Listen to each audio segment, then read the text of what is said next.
молитвы за наших спасателей. Пожалуйста.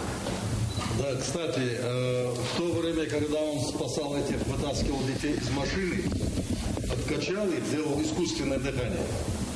На берегу стояли еще граждане, не будем называть их, которых он пригласил, но они отказались ему помочь.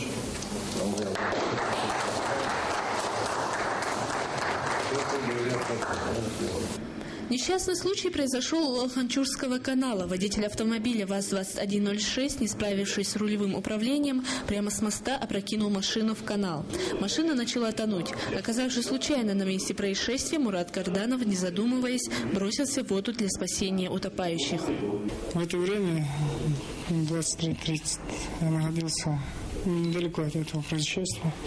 Набирал воды для скотов домашних. И, как увидел, как падает машина, разбился машина, падает, я подбежал, прыгнулся. Просто побоялся, что они умрут. Да. Получается, сколько людей ты спас?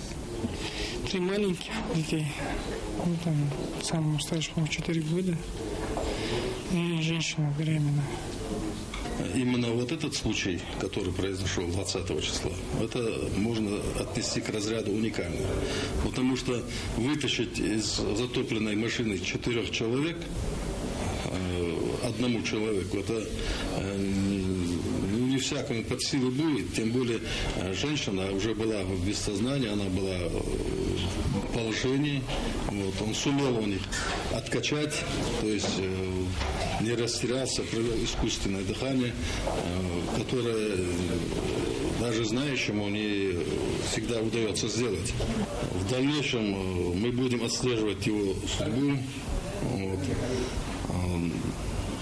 Документы он сдаст в резерв. Вот. Если у нас появится вакансия, то мы будем стараться устроить его на работу.